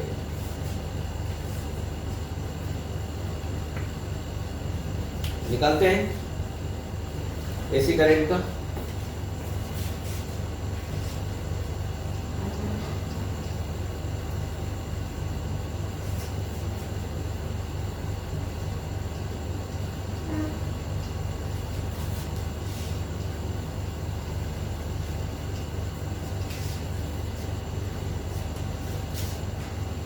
मान लिया करंट आपका कैसा है, अल्टरनेटिंग करंट है। ओके, और आपको आरएमएस निकालना है इसका। आई इक्वल टू क्या है बेटा, I naught sine omega t. I equal to क्या है, I naught sine omega t है। ठीक है, अब क्या करेंगे, आई आर एम एस का स्क्वायर आपने सीखा, आई आर एम एस का स्क्वायर इज इक्वल टू क्या लिखेंगे, I not square sine square omega T D t. ठीक है, डिवाइडेड कहाँ से कहाँ तक, फुल साइकिल का आप निकालिए, क्योंकि आरएमएस वैल्यू फुल साइकिल का भी उतना ही है, हाफ साइकिल का भी उतना ही आएगा बेटा। ये वैल्यू इससे कम होता है ना, ये वैल्यू यहाँ पे होता है। अगर ये ई नोट है बेटा, ये पिक वैल्यू है तो ये आरएमएस होगा। ये आई, अगर ये पिक वैल्यू आई नोट है बेटा तो आई आरएमएस यहाँ पे होगा। ठीक है, थोड़ा नीचे आता है वो देखिए, अब डेरिवेशन से पता चल जाएगा। डिवाइडेड बाई पूरा टाइम कितना, फुल साइकिल के लिए तो dt 0 से t या कैपिटल T लिखो, पूरा साइकिल के लिए आप करते हो, t टाइम तक के लिए करते हो। ठीक है, क्या आ जाएगा बेटा, ऐसे हालत में आई आर एम एस का स्क्वायर लिखा आपने, आई आर एम एस का स्क्वायर लिखा, क्या हो जाएगा, फिर आ जाएगा equal to I not square by t, बाहर निकाल दिया बेटा, अंदर क्या बच गया, sine square omega T D t, कहाँ से कहाँ तक, 0 से लेकर के t तक। Okay, I R M S का that implies I R M S का स्क्वायर है, आई आर एम एस का स्क्वायर है। ओके, अब देखिए इधर, अब क्या करने वाला हूं मैं, इसका इंटीग्रेशन साइन स्क्वायर। देखिए इसका इंटीग्रेशन कैसे करेंगे, आपको पता है बेटा, साइन स्क्वायर थीटा एक फॉर्मूला होता है 1 minus cos 2 theta by 2, trigonometry में ये आपने पढ़ा था, बस यही वाला अप्लाई कर रहे हैं बेटा 11th में। तो आई आर एम एस का स्क्वायर इज इक्वल टू क्या लिखा, I not square by 2, okay, t I not square by t, और इस साइन स्क्वायर ओमेगा टी के जगह में हम क्या लिखेंगे, 1 minus cos 2 omega T by 2 divided by 2, तो इधर 2 लिख दिया, इधर डिवाइडेड बाई 2, और डी टी कहाँ से कहाँ तक बेटा, 0 से लेकर के t तक। That's implies I R M S का square is equal to I not square by 2t। ठीक है, अब यहाँ पे क्या आ जाएगा, एक तो इंटीग्रेशन dt आ जाएगा बेटा, कहाँ से कहाँ तक, 0 से t तक, dt इंटू 1 dt, माइनस दूसरा क्या इंटीग्रेशन आ जाएगा बेटा, cos 2 omega t, cos 2 omega t dt, कहाँ से कहाँ तक बेटा, 0 से t तक, ऐसा आ जाएगा। ठीक है, आई आर एम एस का स्क्वायर हो गया, दैट इम्प्लाइज क्या आ जाएगा बेटा, आई आर एम एस का square is equal to I not square by 2t। ये देखिए, अगर आप dt का करेंगे बेटा तो t आ जाएगा, माइनस इसका करेंगे तो 0 हो जाएगा बेटा, क्योंकि cos का जो होता है ये पूरा एरिया ही तो है बेटा, function of time into t। अगर ये ऐसा cos का अगर कोई फंक्शन होता है बेटा तो जितना ऊपर उतना ही नीचे, कंप्लीट साइकिल के लिए क्या होता है, 0 हो जाता है बेटा, ये 0 हो गया आपका। ओके, तो कितना आ जाएगा बेटा, आई आर एम एस का स्क्वायर, IRMS का स्क्वायर आ गया आपको, TT कैंसिल हो जाएगा, काट सकते हैं आप, ये खत्म हो जाएगा, I0 स्क्वायर बाई 2 हो गया, ठीक है। So that implies IRMS is equal to क्या आ जाएगा, IRMS इज इक्वल टू आ जाएगा इसका स्क्वायर रूट बेटा, इसका स्क्वायर रूट करेंगे तो क्या हो जाएगा I0 बाई रूट 2, ये वैल्यू है IRMS।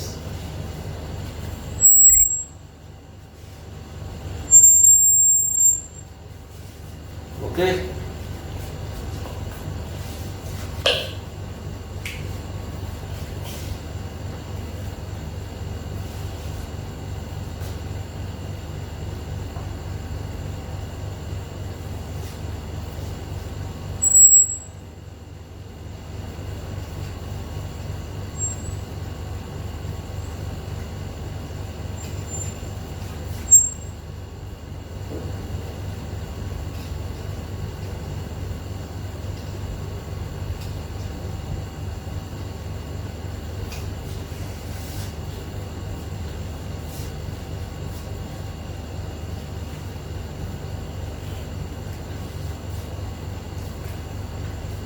अब बेटा बात करते हैं अल्टरनेटिंग करंट को हम 3 एलिमेंट पे छोड़ेंगे। पहले इंडिविजुअल बेटा, पहले किस पे, रेसिस्टेंस पे, फिर किस पे, इंडक्टर पे, फिर कैपेसिटर पे, फिर उसका बिहेवियर देखेंगे बेटा किस तरह से बिहेव करता है ये तीनों चीज इंडिविजुअली, फिर बाद में कॉम्बिनेशन में देखेंगे बेटा, ठीक है। लेकिन उससे पहले मैं एक फेजर डायग्राम की बात करता हूँ कि फेजर डायग्राम क्या है। फेजर डायग्राम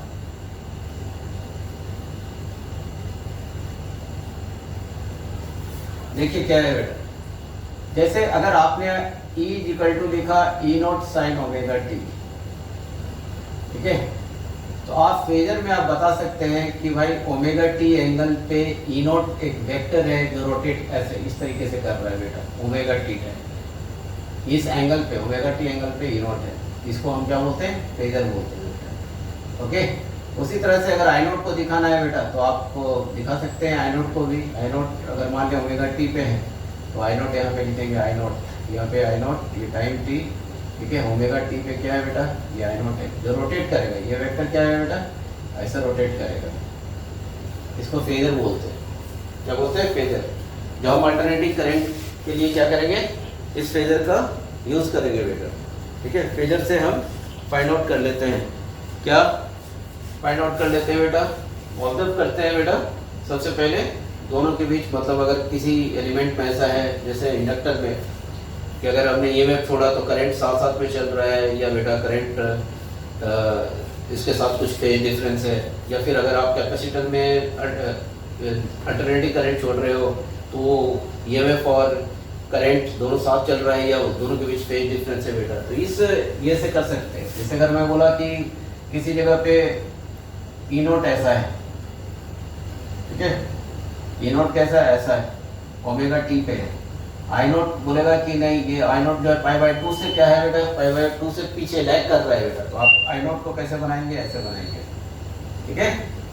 इससे पता चल जाता है ये पाई बाय 2 पे क्या है बेटा, I0 है। तो क्या पता चल जाता है, फेजर डायग्राम से पता चल जाता है कि दोनों किस तरह से चल रहे हैं बेटा अल्टरनेटिंग, ओके।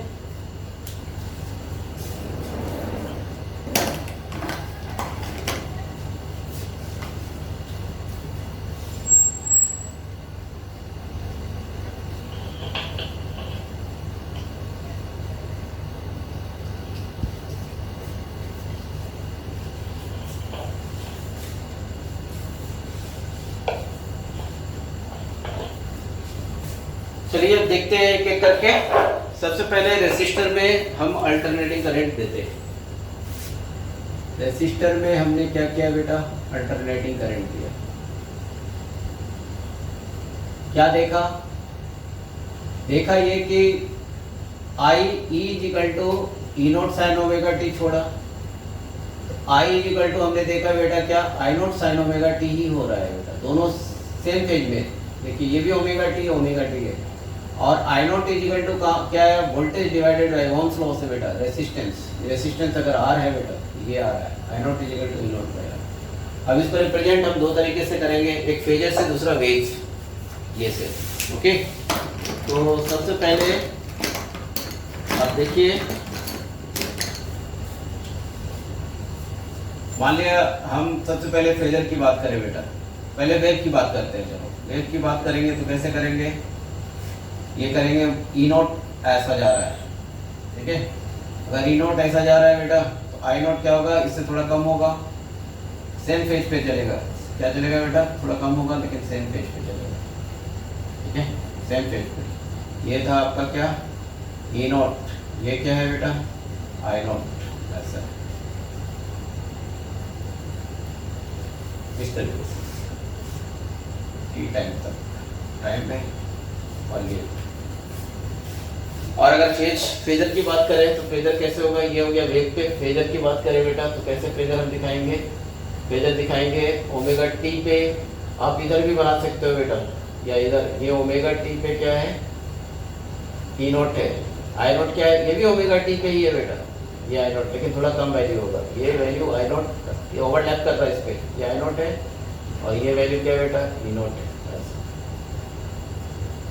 ओके,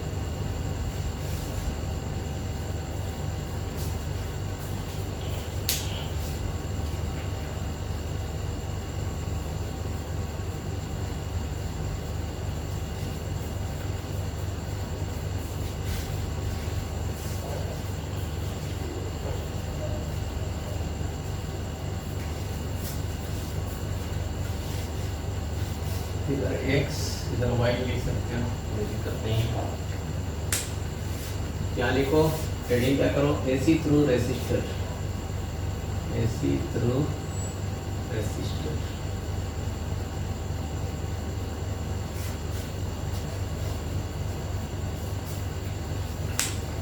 अब आगे AC को हम इंडक्टर पे छोड़ते हैं बेटा, ठीक है।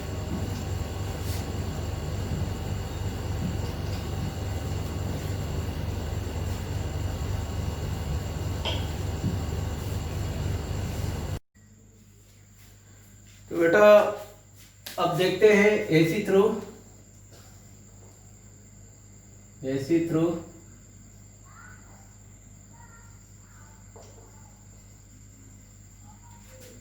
इंडक्टर हो गया बेटा, inductor, AC through inductor, inductor देखते हैं। ओके, हमने इंडक्टर पहले ही पढ़ा है बेटा। इंडक्टर कैसा होता है, ऐसा, ओके। और हमने इस इंडक्टर पे क्या किया, अल्टरनेटिंग करंट सप्लाई किया। अल्टरनेटिंग वोल्टेज हमने दिया इसके अंदर ई नॉट साइन ओमेगा टी दिया बेटा। और हम जानना चाहते हैं कि करंट क्या है, करंट क्या है ये जानना चाहते हैं। क्या किया बेटा, हमने अल्टरनेटिंग वोल्टेज सप्लाई किया और जानना चाहते हैं कि करंट क्या होगा, ठीक है। इसके लिए हम क्या करते हैं, किरचॉफ वोल्टेज लॉ चलते हैं बेटा, KVL अप्लाई करते हैं। ये यहाँ पे क्या होगा बेटा, minus L D I by D T होता है, minus L D I by D T होता है। तो अगर मैंने E यहाँ पे लिखा, ये मैं मतलब E not sine omega T, तो क्या लिखेंगे, E minus L D I by D T, Kirchhoff voltage law is equal to 0। पूरा कंप्लीट एक साइकिल में क्या होता है बेटा, एक लूप में कितना होता है, 0 होता है KVL। So E is equal to क्या हो जाएगा, L D I by D T. मतलब E क्या है बेटा आपका, यहाँ पे E not sine omega t है, E not sine omega t is equal to हो गया L D I by D T हो गया। अब क्या करना है आपको, डी टी को इधर ले आना है, तो ये हो जाएगा E not sine omega T D t, और एल को भी इधर ले आना है, तो एल यहाँ आके डिवाइड हो जाएगा बेटा, बच गया क्या, डी आई। ओके, सो आप क्या लिखेंगे, अब यहाँ आगे D I is equal to क्या हो गया, E not by L sine omega T D t. अब इंटीग्रेटिंग बोथ साइड्स, दोनों साइड इंटीग्रेट कर लो बेटा। इंटीग्रेट दोनों साइड से करेंगे तो क्या हो जाएगा, D I is equal to E not by L को बाहर कर दो, ई नॉट बाई एल को बाहर कर दो, बच जाएगा यहाँ पे क्या बेटा, sine omega T D T. क्या आ जाएगा बेटा, D I is equal to, ठीक है, क्या आ जाएगा, ई नॉट बाई एल, और साइन ओमेगा टी का क्या होता है बेटा, ये इंडेफिनिट इंटीग्रेशन है बेटा। इंडेफिनिट इंटीग्रेशन में क्या होगा, यहाँ पे माइनस कॉस ओमेगा टी होता है, ये यहाँ पे लिखा minus cos omega T, okay, minus cos omega T plus constant, plus क्या लिखा, कांस्टेंट, कुछ कांस्टेंट लिखा, के लिख दिया, चलो प्लस कांस्टेंट के, ऐसा। और ये डी आई क्या हो जाएगा, आई हो जाएगा। अगर डी आई हम लिखेंगे यहाँ पे तो क्या हो जाएगा बेटा, ये आई हो जाएगा। I is equal to minus E not by, और साइन ओमेगा टी का इंटीग्रेशन क्या होगा बेटा, कॉस ओमेगा टी, मतलब ये integration sine omega t dt का इंटीग्रेशन होता है बेटा minus cos omega t divided by omega, ये डिवाइडेड बाई ओमेगा भी यहाँ पे लिख दो, ऐसे ओमेगा एल हो जाएगा, ओके। अब क्या करेंगे, अब बेटा पापा मेरे को मार दिया, ओके। अब देखो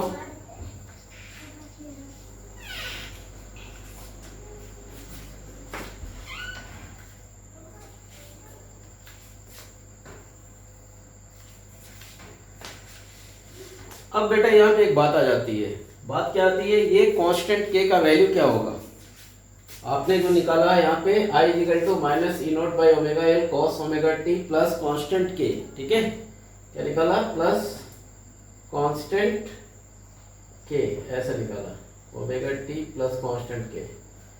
अब आपको ये बताना है कि इस के का वैल्यू क्या होगा, तो कैसे आप निकालेंगे इस के का वैल्यू। इस के का वैल्यू निकालने के लिए बेटा आप क्या करेंगे, मान लीजिए आप फुल साइकिल पे करंट आपने निकाल दिया बेटा, करंट का वैल्यू कितना निकाला, minus E not by omega L और cos omega T plus constant K. तो आपको पता है बेटा फुल साइकिल में करंट जो होता है, मतलब आई एवरेज, वो वैल्यू कितना होता है, जीरो होता है। फुल साइकिल में कितना होता है, जीरो होता है। तो अगर फुल साइकिल में जीरो होता है और एवरेज वैल्यू कैसे निकालते हैं बेटा, तो निकालने का तरीका आई एवरेज जो है, देखिए हम एक्चुअली इसको फाइंड करना चाहते हैं कि ये जो कांस्टेंट है वो क्या है। ये कांस्टेंट कहाँ से आया बेटा, इनडेफिनिट इंटीग्रेशन पे कांस्टेंट आता है बेटा, ठीक है। जब हम इसको सॉल्व करते हैं तो एक कांस्टेंट वैल्यू आता है। इसके लिए मैं आई एवरेज में चलता हूँ। तो आई एवरेज के लिए क्या होता है बेटा, मतलब आई नॉट जो भी है ये वैल्यू कितना होता है, मतलब वो था ना एवरेज निकालने के लिए function of time T D T by total time जो भी रहता था डी टी, और जहां से जहां तक होता था, मैंने फुल साइकिल के लिए बात किया, जीरो से टी ऐसा। यही चीज इसमें ही हम सेट करेंगे बेटा, ताकि हम, और हमें पता है ये पूरा वैल्यू कितना होगा, जीरो होगा पूरा फुल साइकिल के लिए। तो ये पुट करके हम देखते हैं क्या होता है, कि ये अपने आप पता चल जाएगा, ठीक है। तो इंटीग्रेशन ऑफ क्या लिखेंगे, minus E not by omega L लिखा, cos omega T plus constant लिखा और डी टी लिखा बेटा, ये माइनस है हमारा, डी टी लिखा, और डिवाइडेड बाई पूरा फुल साइकिल के लिए जीरो से टी, यहाँ पे नीचे टी आ जाएगा। अब ये डी टी यहाँ पे आ जाएगा बेटा, तो क्या आ जाएगा, minus E not by omega L, और ये इंटीग्रेशन में cos omega T D T, cos omega T D T plus के डी टी, ठीक है, ऐसा आ गया, जीरो से टी और पूरा टी। ये टर्म cos ओमेगा टी पूरा फुल साइकिल के लिए जीरो हो जाता है बेटा। तो बचा क्या, के डी टी, टी कैंसिल, मतलब ये आ जाएगा आपका के टी बाई टी, क्या आ गया बेटा के, और आई एवरेज क्या होता है बेटा, जीरो। इसका मतलब के इज इक्वल टू जीरो हो गया। इसका मतलब क्या हो गया, के इज इक्वल टू, ये कांस्टेंट आपने फुल साइकिल में जीरो, फुल साइकिल में इसका वैल्यू इंटीग्रेशन एवरेज वैल्यू कितना आ रहा है बेटा, के हो रहा है। और आपको पता है कि आई एवरेज क्या होता है, जीरो होता है, मतलब के इज इक्वल टू जीरो। इसका मतलब ये जीरो वैल्यू है बेटा, ठीक है। ये आपने क्या निकाला, कांस्टेंट ऑफ इंटीग्रेशन का वैल्यू निकाला बेटा, के इज इक्वल टू जीरो है, ओके। इसका कोई मतलब नहीं, आप यहाँ पे डायरेक्ट मतलब आप बोल सकते हो कि ये के इज इक्वल टू क्या है। फुल साइकिल के लिए हमने वहां से फाइंड किया, तो के इज इक्वल टू क्या लिखा आपने, जीरो लिखा। सो आई इज इक्वल टू आ गया आपके लिए minus E not by omega L cos omega t, ये लिखा, ठीक है।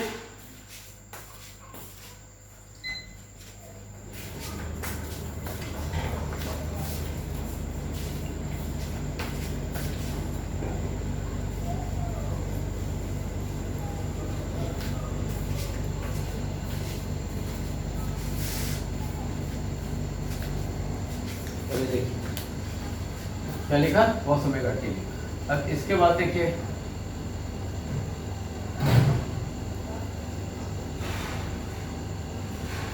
इसको चेंज करना है। आई इज इक्वल टू क्या लिखा, minus E naught by omega L, E naught by omega L. इस कोस ओमेगा टी को आपको चेंज करना है। कोस का क्या होता है, साइन 90 माइनस थीटा होता है बेटा, ठीक है। Sine pi by 2 minus omega T हो जाएगा, और ये माइनस अंदर जाएगा तो क्या आ जाएगा बेटा, omega t minus pi by 2 आ जाएगा, ऐसा, ठीक है। और ये ओमेगा एल क्या है, ओमेगा एल को बेटा ये रेसिस्ट, मतलब ये क्या है बेटा, रिएक्टेंस बोलते हैं, ये एक्सेल है, इसको एक्सेल डिनोट करते हैं। इसके अंदर इंडक्टर के अंदर का रेसिस्टेंस जो है उसको हम एक्सेल से डिनोट करते हैं। आई इक्वल टू क्या हो गया बेटा, E not by X L omega sine omega t ना, हाँ यहाँ पे क्या लिखेंगे, sine omega t minus sine omega t minus pi by 2। यहाँ पे क्या लिखा बेटा, यहाँ पे लिखा sine omega t minus pi by 2, ये वैल्यू आ गया, ठीक है।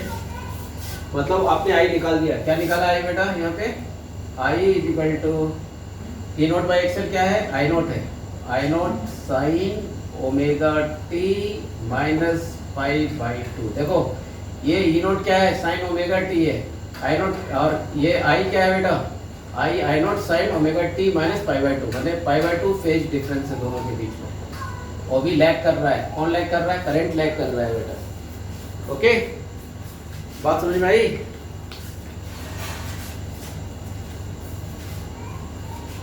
देखिए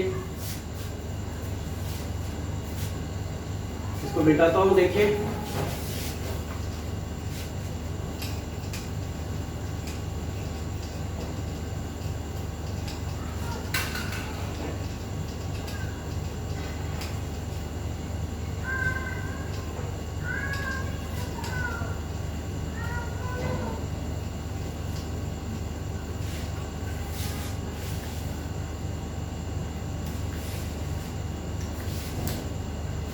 देखिए बेटा, इसका मतलब क्या हुआ, इसका मतलब ये हुआ बेटा कि अगर मैं ईएमएफ ऐसा दूं,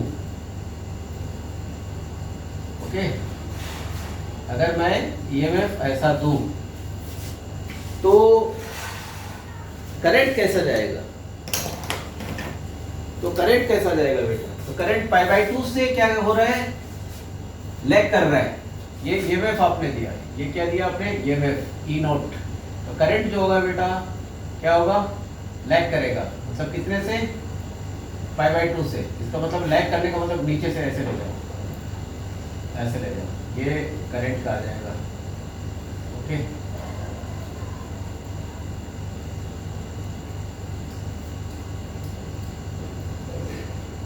पाई बाई 2 थोड़ा सा और इसको नहीं है,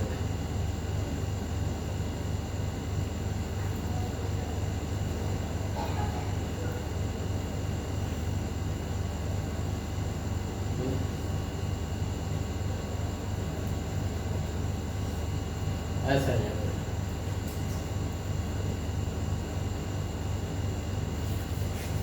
ये ई नोट है बेटा, और ये क्या है, आई नोट है।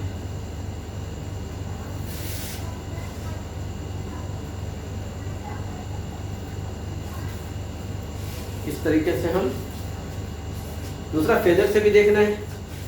फेजर से कैसे देखेंगे, with respect to time. Phasor से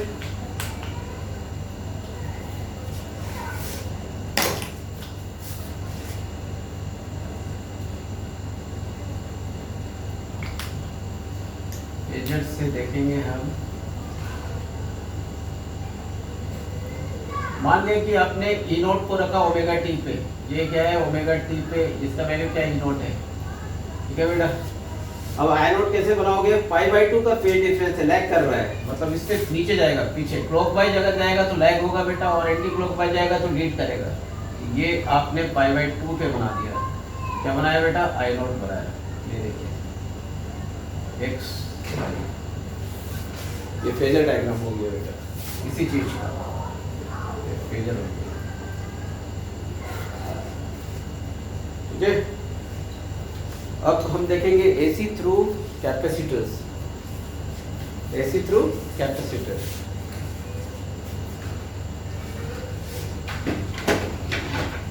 एसी थ्रू कैपेसिटर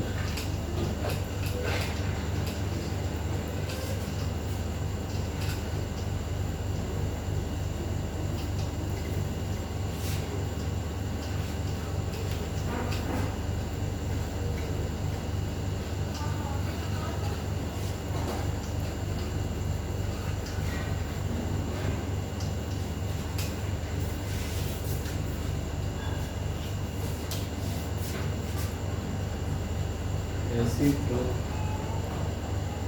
कैपेसिटर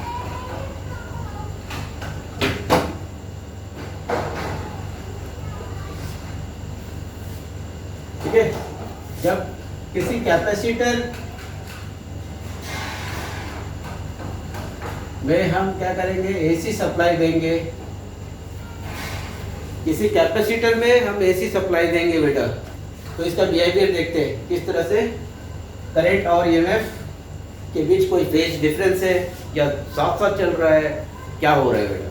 तो मान लीजिए आपने यहाँ पे सप्लाई कितना किया, E equal to E not sine omega T किया बेटा। अगर आपने E not sine omega T किया तो फिर यहाँ पे कितना वोल्टेज होगा बेटा, ये क्या होता है Q, हाँ चार्ज कितना स्टोर होगा, Q इक्वल टू क्या होता है CV होता है बेटा, मतलब C और वोल्टेज इतना ही जितना वोल्टेज यहाँ पे रहेगा वही यहाँ पे आएगा बेटा। तो C E not sine omega t ये वोल्टेज ये चार्ज हो गया बेटा। सो Q इक्वल टू आपने क्या लिखा, C E not sine omega T लिखा। अब आपके डिफरेंशिएट कीजिए तो क्या यहाँ पे आ जाएगा dq बाई dt करंट के लिए, क्योंकि आपने E यहाँ पे E not sine omega T लिखा, तो आपका टारगेट क्या है बेटा, I फाइंड करना। I क्या है, तो I क्या होता है, dq बाई dt होता है। इसीलिए मैं क्या कर रहा हूँ यहाँ पे dc not sine omega T लिख रहा हूँ बेटा, divided by dt, divide differentiate कर रहा हूँ डी बाई dt, और ये फंक्शन हो गया आपका। आप C E जीरो बाहर लिख दीजिए और यहाँ पे क्या लिखिएगा, d sign omega t dt, क्या आ जाएगा यहाँ पे, क्या आ जाएगा C E नॉट, और ये ओमेगा बाहर निकल जाएगा, ओमेगा बाहर निकल गया, और यहाँ पे क्या आ जाएगा बेटा, d साइन ओमेगा टी का क्या होता है, कॉस ओमेगा टी होता है, कॉस ओमेगा टी आ गया। ठीक है, मतलब ये है कि हम इसको लिख सकते हैं करंट I इक्वल टू क्या लिख सकते हैं, E not by omega C को, ओमेगा सी इसके साथ मल्टीप्लाई है, हम इसको 1 बाई ओमेगा सी लिख सकते हैं बेटा, 1 by omega C cos omega T, cos को बदल दीजिए तो कितना आ जाएगा, sine omega T plus pi by 2, ऐसा आ गया। ठीक है, मतलब I इक्वल टू हम लिख सकते हैं बेटा E not 1 by omega C को क्या लिख सकते हैं, X C sine omega T plus pi by 2, ये आ गया। ठीक है बेटा, मतलब I इक्वल टू क्या आ गया हमारा, I not sine omega T plus pi by 2, ये आ गया। अरे अगर ये में हम इतना सेंड करते हैं तो करंट हमारा कितना है, अगर ये में हम इतना सेंड करते हैं तो करंट हमारा ये है जो पाई बाई 2 से क्या हो रहा है बेटा, लीड कर रहा है कि लैग कर रहा है, लीड कर रहा है, प्लस पाई बाई 2 लीड कर रहा है। ठीक है, वहाँ पे क्या हो रहा था बेटा, लैग कर रहा था, यहाँ पे क्या हो रहा था, लीड कर रहा है। तो आप देख सकते हैं करंट ऐसे लिख दिया करो बेटा, करंट लीड्स कौन सा, वोल्टेज मतलब ईएमएफ बाई कितना, pi by 2, leads EMF by pi by 2, आप ऐसे लिख सकते हो, या वोल्टेज लिख सकते हो, वोल्टेज लिख सकते हो, current Leeds voltage by pi by 2। और उस केस में भी आप लिख सकते हो बेटा क्या था, current lags behind voltage by pi by 2, pi by 2 phase है। ओके, अब ग्राफ और फेजर देखेंगे, इस पे ग्राफ और फेजर देखते हैं।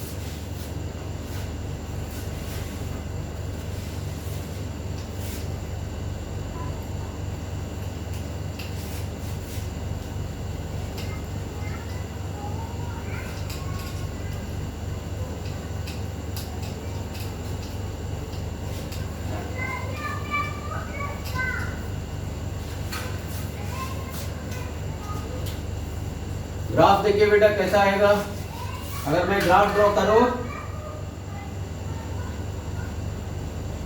ओके ग्राफ ड्रॉ करूं तो मान लीजिए ईएमएफ का आपने ऐसा बनाया, करंट क्या हो रहा था बेटा, यहाँ पे लैग कर रहा है या लीड कर रहा है, लीड कर रहा है, वहां पे करंट लैग कर रहा था, यहाँ पे करंट क्या हो रहा है बेटा, लीड कर रहा है, लीड कर रहा है। इसका मतलब आप कैसे बनाएंगे, ऊपर से ले आइए, ऊपर से ऐसे ले आइए। ठीक है,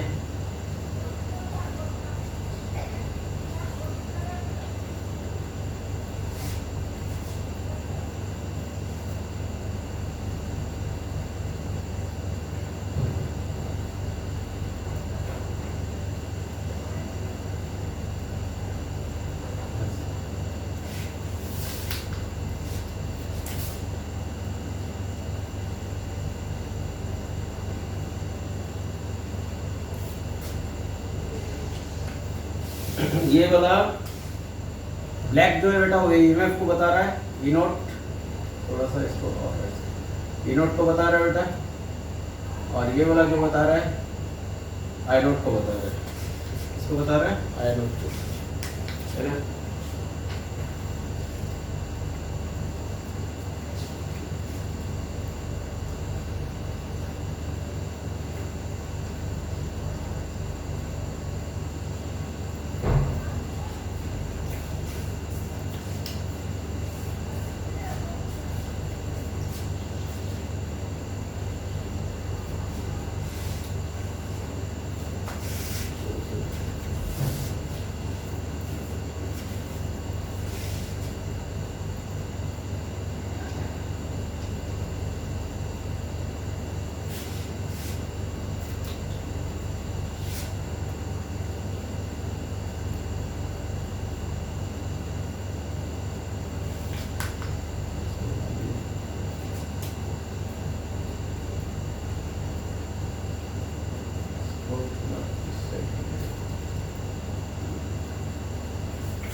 फेजर डायग्राम देखते हैं अभी,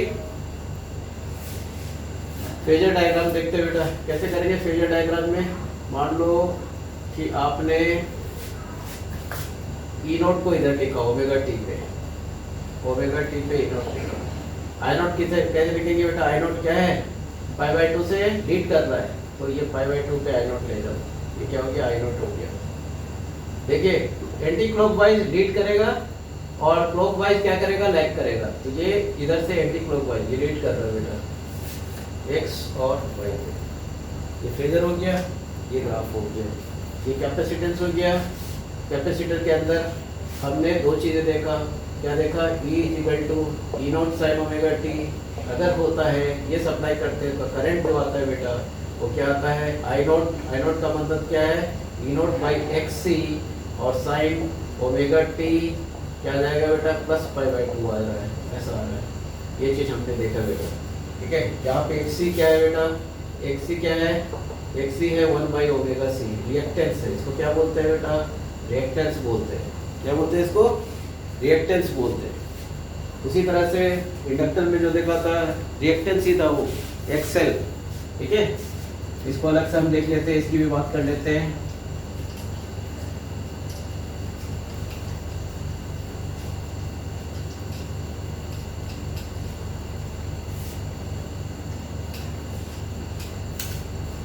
अगर मैं बात करूं रिएक्टेंस की, रिएक्टेंस क्या है, रिएक्टेंस बेटा इंडक्टर के अंदर एक्सएल होता है बेटा, जिसका वैल्यू क्या है, ओमेगा एल है, और यही रिएक्टेंस इंडक्टर के अंदर एक्सएल है, इसके अंदर बेटा इंडक्टर के अंदर जो है वो रेसिस्टेंस ही है बेटा, जो अपोज करता है, मगर इसको हम क्या बोलते हैं, रिएक्टेंस बोलते हैं। और कैपेसिटर के अंदर जो है बेटा वो क्या है, एक्ससी बोलते हैं, इक्वल टू क्या है, 1 बाई ओमेगा सी, ठीक है।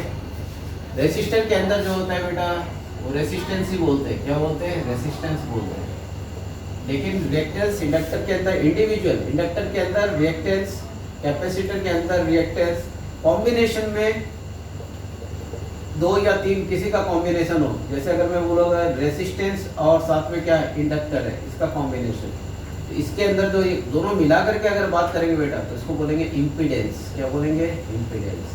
या अगर मैं बोला कि रेसिस्टेंस और कैपेसिटर है, इन दोनों को मिला के बात करेंगे बेटा तो क्या बोलेंगे हम, इम्पीडेंस।